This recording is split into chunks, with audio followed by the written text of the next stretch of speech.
morning, and welcome to another live edition of Wealth Building Wednesday, brought to you by TRHT Selma. TRHT Selma is a collaboration between two nonprofit organizations based right here in the historic city of Selma, the Selma Center for Nonviolence and the Black Belt Community Foundation. Those organizations, or we, come together to produce TRHT Selma. TRHT Selma is funded by the W.K. Kellogg Foundation. And as a part of what TRHT Selma does with promoting truth, racial healing, and transformation in and around our community, we produce this weekly broadcast called Wealth Building Wednesday. Why wealth? Because there's a tremendous wealth gap. Our country is living while some of us are living check to check or don't even have a check, there are others, 1% of our population, that hold the majority of the wealth, over 75% of the wealth. So we want to spread that wealth around, not in a socialist style, but helping people put on those boots, pull up the bootstraps, learn the facts so that we can make rational and righteous decisions as we grow our generational wealth. So welcome and good morning. Good morning to Tiffany Smith and all of those who are logged in. Y'all tell a friend to tell a friend. We're going to have a great time because I am super excited to have this beautiful lady who happens to be my soror. She is an outstanding person, all around beautiful on the outside and the inside. Miss Helene Felton is with us. She is a local realtor who is not representing her company, but giving us advice. Listen, expert advice. Miss Felton, how long have you been in the industry? Well, first, thank you, my sweet Sora Lydia, and good morning to all of you that are viewing and listening. My name again is Helene Felton, and I have been doing this for 14 and a half years. July will be 15 years. Yes. Well, congratulations on such a successful career in real estate. And so 15 years means there's a lot of experience that is going to be shared in this conversation. So if you are not new to Wealth Building Wednesday in 2022, listen, that rhymed, we have been exploring opportunities and information related to small businesses and entrepreneurship. This episode is just like that. And so we're focusing on real estate from the perspective of small businesses and the opportunities to invest in real estate. So if you are a small business owner, if you know a small business owner, which includes nonprofit organizations, click on this video and share it with them because we are getting ready to have an absolutely amazing conversation with Mrs. Felton.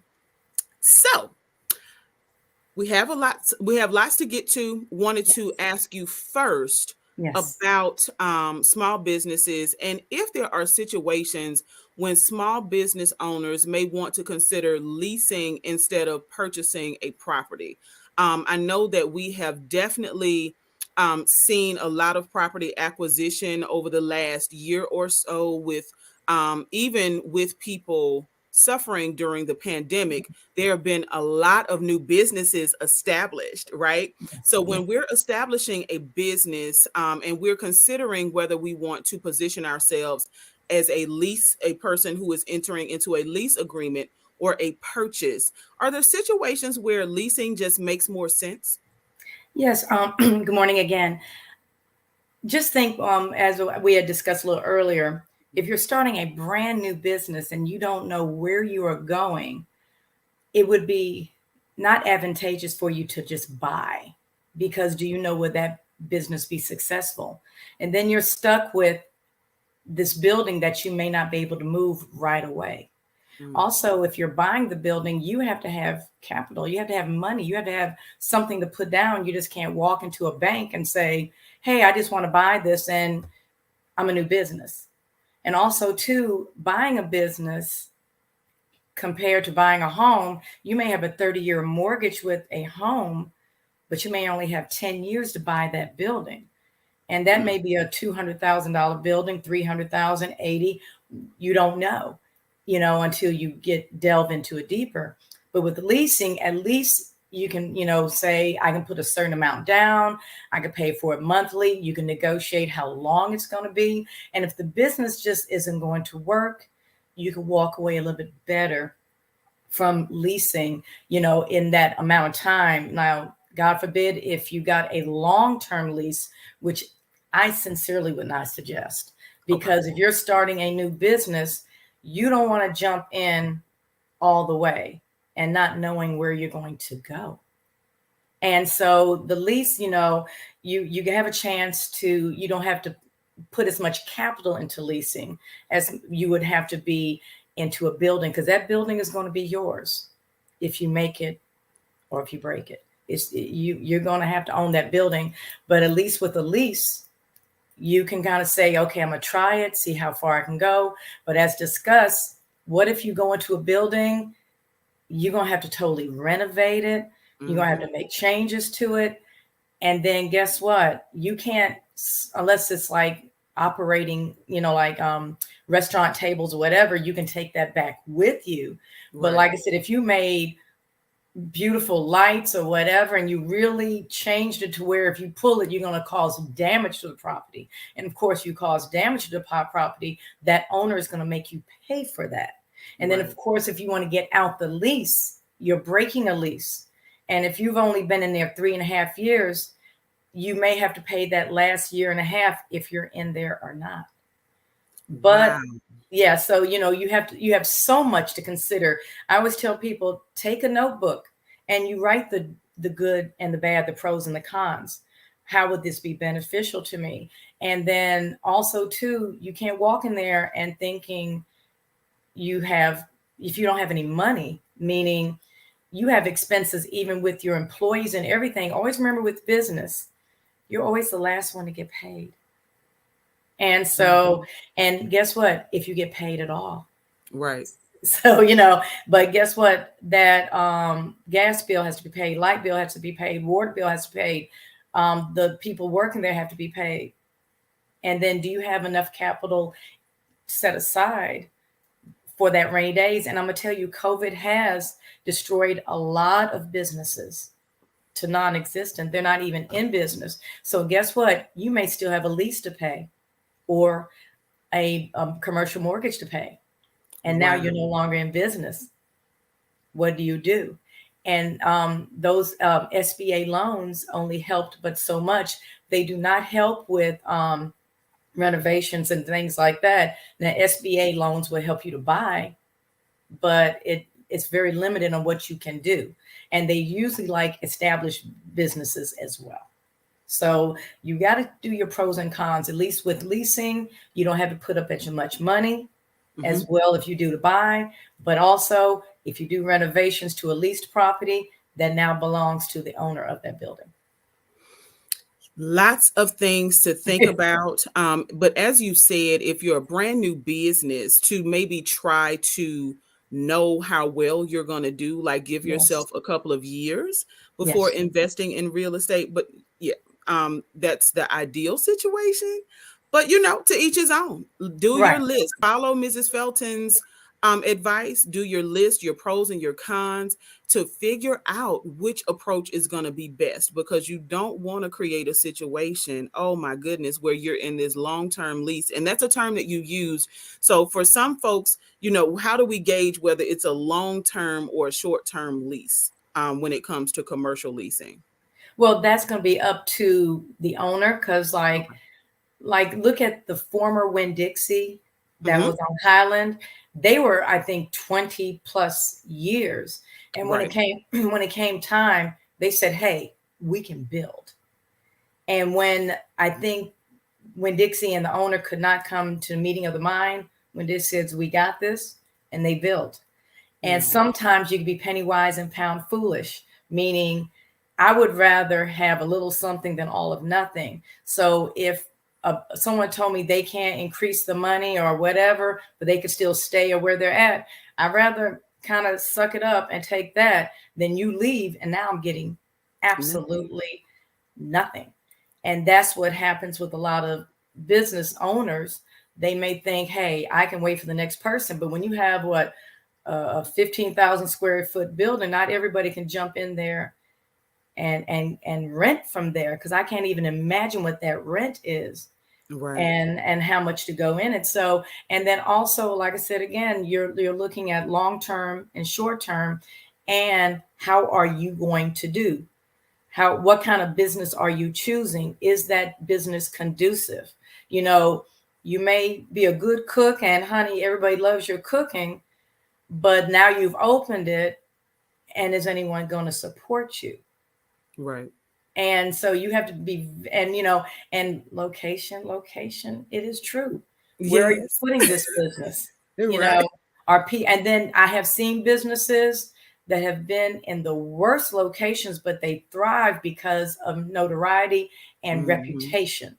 And Yes. people will be willing to go anywhere to that business. But if you're new to the business, I mean, new to the area, or new just establishing your business, and you're looking for the most affordable, and I understand that, I respect it, but then you choose a location where no one's going to come, there's no parking, Yeah. you know, and you lose, and then you're out, and then there's almost no second chance, because once you try and no one comes, what makes you think there'll come a second chance, you know, second try? So you really have to, it's more than just saying I'm gonna buy a building. What is this building going to make, and how Right. am I going to make it? And sometimes, like I said, you want to put that toe in the water before you jump in, because it may be all ice. Absolutely. So now, what are some basic things that a small business owner will need to have if their goal is to purchase real estate?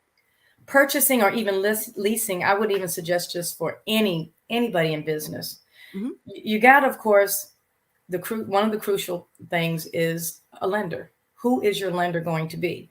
And not all mortgage companies and banks want to delve in commercial. Not all of them.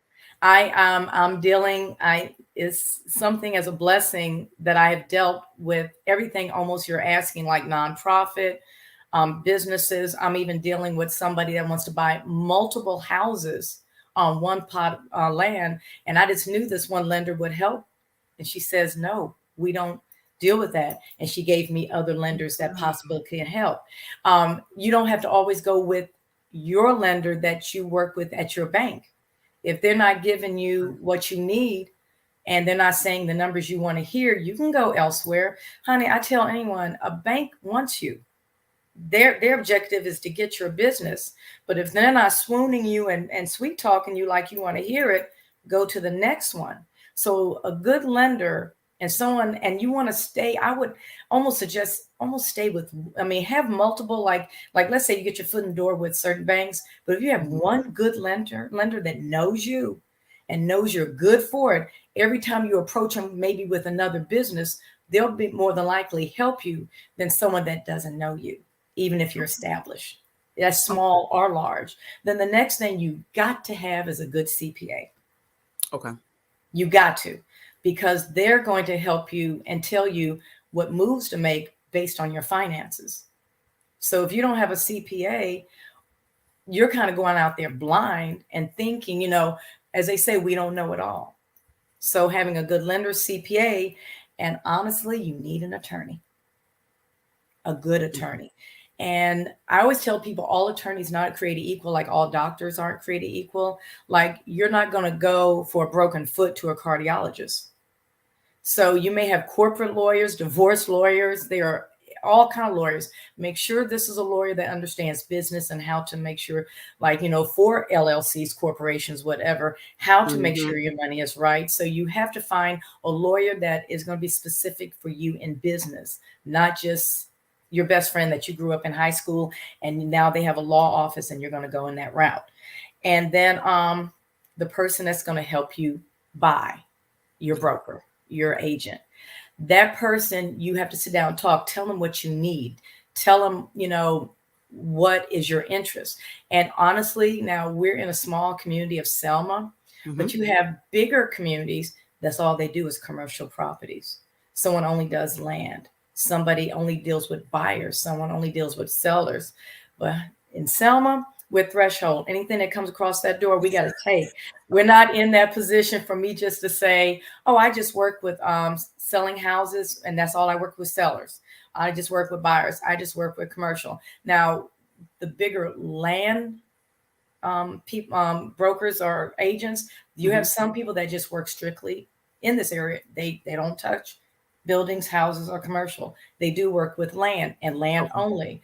But some of us do work all of it, and some of us can push that expertise on commercial. But you make sure you have a good game plan. You talk with your broker. Like I said, if it's a restaurant, you got to make sure, hey, we got to talk about a restaurant. But if it's clothing, we got to make sure we situate you for clothing.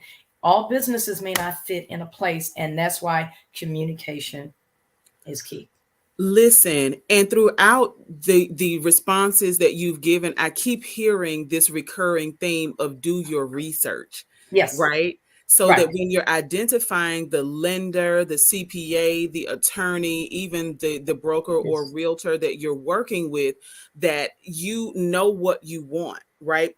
Because when I tell you that there are attempts for people to start businesses and you may want to say open a bar, but if it's within, depending on what the ordinances are in your township or your city, then you won't be able to, like, if there's a church, I know in Selma, I think is within 100 feet or like Yes, close by, you can't get a liquor license. So you can't, investing in a building that is on property that is too close to a religious institution would be, kind of self-defeating because you've paid money now for a building that you won't be able to use to bring your dream to fruition. So right. do your research, y'all. Yeah, zoning is so important.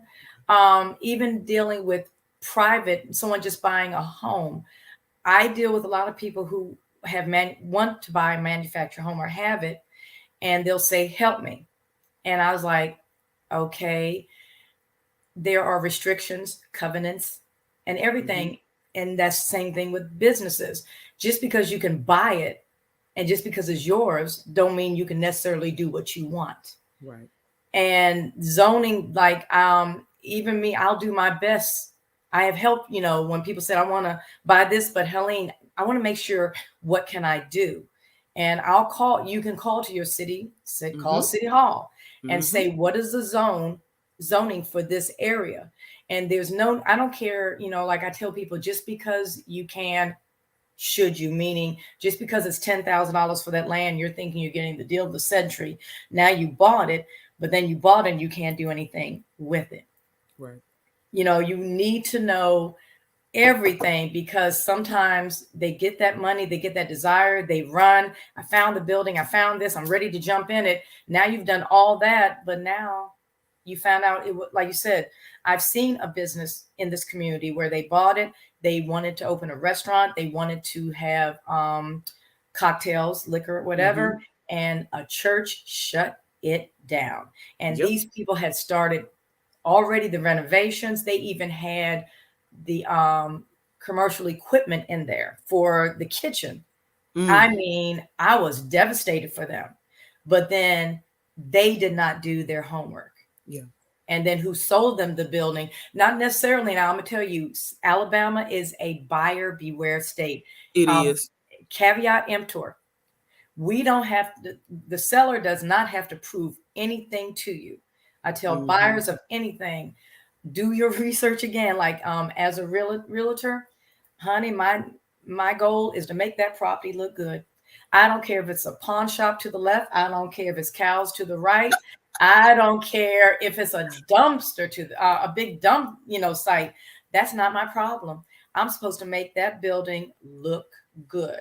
And I would Right. angle, go around, do a Spider-Man, do a stretch Armstrong to my body and corners, and make that building look good. Now, I always tell people it's up to you to drive by. It's up to you Hmm. to go at 3 o'clock in the morning on a Saturday morning, go at 8 o'clock in the evening on a Friday. Because I always tell anyone, when I show a property, usually the sky's open, the cherubs are singing, and the heavenly choir is singing hallelujah. It's such a pretty day. But then we may leave, and I don't know what, I don't live in those areas and I don't work in those areas. So I do tell anybody I work with, Sunday afternoon, Monday morning, make sure it's conducive for you. Yes. But we live in a buyer. Florida is a seller beware state, but Hmm. Alabama is a buyer, and it's up to you to find out if a property or an area is good or bad for you. So do your research. Mrs. Felton is recommending doing drive-bys all times of day and night. And I totally concur with that. Listen, whether it's for commercial or for if you're looking to buy a home for your family, Right. drive through that neighborhood at Friday, Friday 2 o'clock, or Saturday morning 2 o'clock to see what's going on in Right. that community.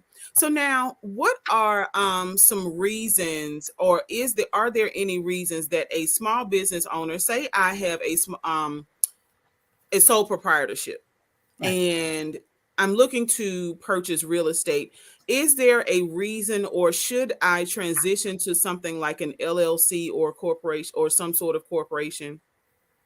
Okay. If I may, I like to use my father as an example. Okay. My dad ran businesses here for, oh my God, from the 70s until he passed Yeah. in 2001. What he did was a sole proprietorship. And guess Okay. what? It worked for him.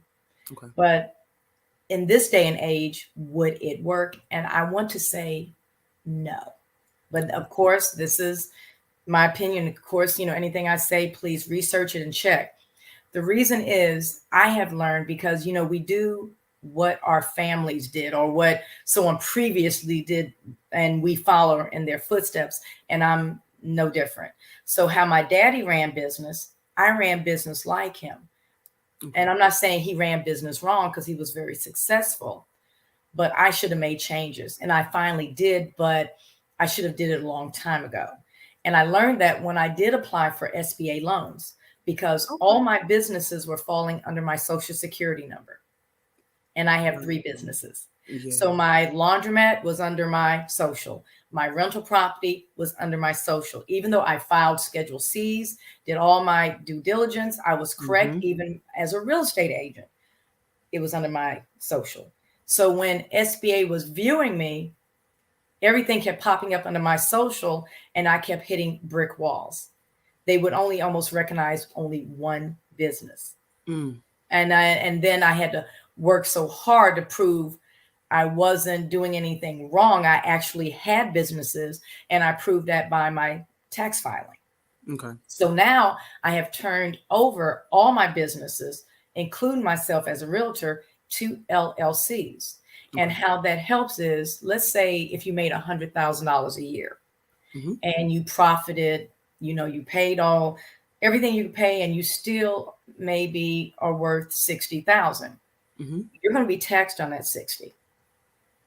So let's say if you LLC that 100, that you everything flows through that, and you show you only make 30,000, Hmm. you're only going to be taxed on that 30,000, and they're Mm. not going to double tax you. So the LLC is paying me. Okay. My LLCs pay me. And so I can leave all the rest of the money sitting there, and let it work for the businesses instead of me saying, because in essence, I'm not really making 100,000. I'm not really, but boy, they'll tax that money to death. Hmm. But once you kind of LLC it, and also too, you're taking a lot of liability off you. So let's say, God forbid, Lydia, you have a business, you open it, and someone gets hurt. They're going to Hmm. sue Lydia. Hmm. But if Lydia LLCs and that business is ran through the LLC, they sue Right. the business. Right.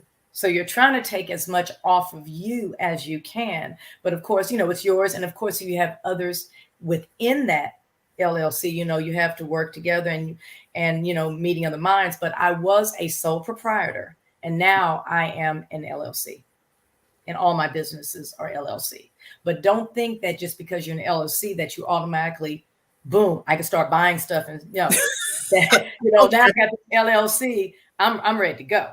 No, no, no. That LLC has to have, like, you have a Duns and Bradstreet Yes. number. Hmm. You're gonna laugh.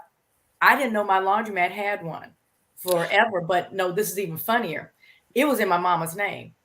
Oh, wow. It was the Brad. My mama, Rosa E. Towns, had a Brad. All right. Look. funny. And I was like, my mama didn't even know she all that. And then, but what I had to do, I had to go to Dunn's. I had to prove my LLC. I had to go back to Yes. 2005 and prove that I was the true, even though my mother and I co-owned it, but I was the true one running it. I had to go Yes. back to 2005, and thank goodness I keep good records. I pulled up everything, and Dunn changed it from Rosa E. Towns to 80 East Washer. Okay. And also your LLC has to have a good how can I say it, Credit score. standing. Yes, it Uh-huh. has to. And so don't, like I said again, don't think you're going to, well, I got this LLC, I want to buy this $200,000 building. No, that business has to build like you have to build. But now, honestly, they will work with you as well as the business. And I'll be honest, since my laundromat has been really in business since 1987, Hmm. but it has established so well, I can get loans with that laundromat. Now, I'm going to tell you, it's harder to get loans with rental properties. It's Mm. almost like it's a business, but not a business, believe it or not. It's like, yes, you're making money, you're making income. Yes, you're paying money and taxes, but Hmm. you can't. You can't. So it's harder. Wow. It's harder. So an So now that LLC is good. so that definitely speaks to the impact that purchasing real estate can have on a small business. But now, what about, because and you just said a dirty word, a three-letter word, taxing. Look, Yes, I know. look. So, Sorry. what would the tax liability be for, say, like a for-profit business that purchases a building versus like a nonprofit? Do You're still nonprofits say responsible. You're still okay? responsible. Okay. A nonprofit, it's you do have exemptions. You have a Okay. lot of exemptions as a nonprofit. But if it's for profit, you still have to pay taxes on that building. You still have to pay, anything. I mean, it runs through your LLC is paying it, not Helene's paying those property Okay. tax. Like now that I run everything through my LLC, 80 East Washer pays for the taxes. 80 East Washer pays for all liabilities. 80 East Washer pays for the insurance. 80 East Washer, but 80 East Washer pays Helene. Okay. So Helene is no longer paying all that stuff for 80 East Washer. 80 East Washer is responsible for its own taxes, its own liabilities, but it pays Helene. Now Helene pays from that, but Okay. I'm not responsible. I let all my LLCs pay for what they need to pay for, but nonprofits, they are exempt from so many things. But be careful, you have to keep good records. Because when Keep you good start, records you got and do to, your research. you got to, because just think you're saying I'm a nonprofit, but you got all this stuff. They're going to wonder, how are you a nonprofit, but you Right. got that Lamborghini outside? Hello. Look.